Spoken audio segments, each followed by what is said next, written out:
Business News with Matthew Warren, and we're starting right here in France where the number of job seekers is up again, Matthew. Yes, that's right. These figures were released by the French Labour Ministry on Tuesday evening. Now, a lot of people expected that they were going to perhaps go above the all-time high back in 1997. They just missed that. The number of job seekers just under 3.19 million now, but that's up 18,000 on the month before, and those figures up for the 22nd month running. And all of this a challenge for President François Hollande, who has made a pledge that he's going to get the direction of these increases going in the opposite direction by the end of the year. Well, he was asked about this when he was giving a press conference with the Spanish leader Mariano Rajoy on Tuesday. Let's take a listen to what he said. You ask me if I am still convinced that we will reverse the climb of unemployment. It is not a question of conviction. It is not simply a belief. It is a strong desire, a goal, and I will stick with the measures that we have made over the past months, and they will make their effects known. This reversal will not be seen before the end of the year. It's a commitment that I took to be sustainable. It must be driven by growth. Matthew, you're also looking at Cyprus, of course, this morning. Let's get the what's happening with the efforts to get the banks reopened. That's supposed to happen tomorrow. Yep, that's right, Cyril. It's supposed to happen on Thursday. 11 days now. Banks have been closed. Not for sure, though. We'll find out later this Wednesday whether that will happen. And, well, even when they do open, there will be efforts in there to limit withdrawals that people can make and also the amount of money that can be sent outside of the country. Well, more in this report from Claire Murphy. For the Cypriot people, there's no waking up from this nightmare. The anger palpable on the streets of Nicosia. Protesters pass out pamphlets opposing the €16 billion IMF EU deal that aims to rescue the island's floundering banks by making depositors take losses. With branches now shut for 11 days, their demand that a referendum be held is falling on deaf ears. Local banking authorities and politicians scrambling to implement the agreement that will see accounts over €100,000 raided to fund the bailout. On Tuesday, bank workers protested outside the country's central bank as inside regulators insisted they were doing their best. Superhuman efforts are being made for the banks to open on Thursday.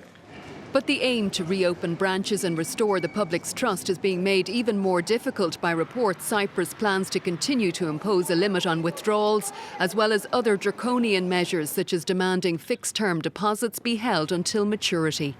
The government will also introduce temporary controls to prevent capital flight, but the details remain sketchy. We believe that some sort of capital controls that will moderate whatever outflows are bound to happen will restore confidence, and they will be removed in a relatively short period of time. Banks on the island are expected to remain shut while details of these controls are finalised. Now, banks have been shut, as you said, for the last 11 days, but some of the branches of the Cypriot banks are still open. That's right. Now, these are branches outside Cyprus. In London specifically, branches of both the Bank of Cyprus and Laiki, the second biggest bank, have remained open. Withdrawals there unlimited as well for customers of those banks. Now, the Bank of Cyprus is set up. It's got a separate setup to the one in Cyprus. But for Laiki, which of course is the bank that's being wound down, there are fears over what will happen to the bank's branches in the UK, which are subsidiaries of that. Well, the Finance Minister, George Osborne, was giving evidence in a parliamentary committee on Tuesday. He said the UK government's working with the Cypriot authorities to see what they can do to protect those UK offshoots of those Cypriot banks. All right, that famous loophole that you were telling us about yesterday. That's right. Now, the U.S. markets shook off their Cyprus fears yesterday to make some gains. Yes, they did. They managed to look at other things to get some cheer into the markets, and that came in the form of what's known as durable goods. Now, these are things from big, long-lasting products like fridges, for example. Jumbo jets, you can see they were up sales 5.7%. That was a 6-year high and a big improvement on that January figure. So markets, as you were saying, Cyril, did rise up 0.5% by the end of the trading session on Tuesday. And in Asia, they were all rising earlier in the session, but the Shanghai has just started slipping into the red. The Nikkei now closed up just about 0.2%. Well, let's get some of the day's company news now. And claims by a New York man to half ownership of Facebook should be thrown out. That's the view of a federal judge. Paul Seglia claims that a software development contract with the Facebook founder Mark Zuckerberg entitled him to half the company. Well, the judge said that while a contract was indeed signed, references to Facebook were added later. That case will now be decided by a district judge. An alliance between two major airlines has been cleared for takeoff. Australia's Qantas and Dubai-based Emirates can go ahead with a 5-year partnership. The approval came from Australia's Competition Authority. There are some conditions. The airlines must stick to existing capacity on 4 routes between Australia and New Zealand. That's to protect air prices.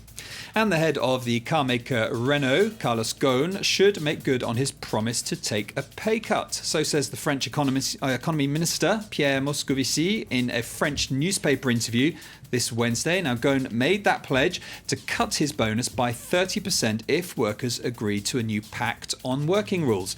Well, they did, and that agreement was signed in March. All right, staying in France, Matthew, there's a case of if you can't beat them, join them. What's this about? That's right. This is about Air France. Now, they've been battling these low-cost carriers like Ryanair, like EasyJet for a long time. Well, they've now decided that as well as continuing to do that, they're also going to meet them head on. They have launched a new low-cost airline. It's called HOP. More in this report from Solange Mougin. Get ready, budget airlines. There's a new kid on the block. Air France wants in on the low-cost market. On Tuesday, they presented their latest venture, HOP Airlines. A budget airline they hope will attract young travelers as well as business clients. Compared to our low-cost competitors, we'll be making at least 3 return flights a day because business travelers need quick turnarounds within a day. Travelers will still be able to book trips to European hubs, but the majority of the HOP flights will be within mainland France. The French government hopes it will help promote regional businesses. It's important to have a regional carrier, one that's unique, and one that prepares for a future where there's airline access to the regions of France. The creation of HOP Airlines is part of an Air France KLM restructuring plan. Along with cutting 5,000 jobs, the company is reshuffling its short and medium-haul flights that cost them 700 million euros in 2011. With HOP, they hope to tap into an increasingly profitable market. Even if flights start at 55 euros, many are frequently more expensive than competitors such as EasyJet and Ryanair. HOP flights are set to begin March 31st. Matthew, there's an interesting new business model that's been chosen by a shop in Australia. The idea is you make customers pay even if they don't buy anything. Yeah, it'll be interesting to see how this works. Now, a sign went up in a window of a speciality, sort of a posh food shop in Brisbane. And this is the sign, probably a bit difficult to read there. So I'll tell you what it says. It says that if customers come into the shop and don't buy anything, they will be charged $5 Australian. That's about €4. Now, it seems like an interesting proposition. And the reason the shop gives also on that note is that they're trying to beat this trend, which has become known as showrooming. Now, what showrooming is, maybe you've done it yourself.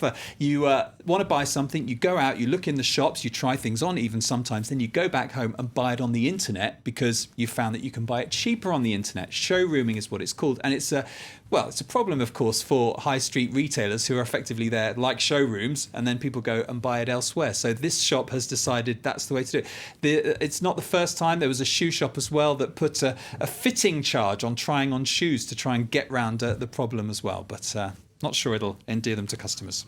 All right. Thank you very much. Matthew Warren with the business news and a new business model. Thanks. Stuart Orville up next. Bye-bye.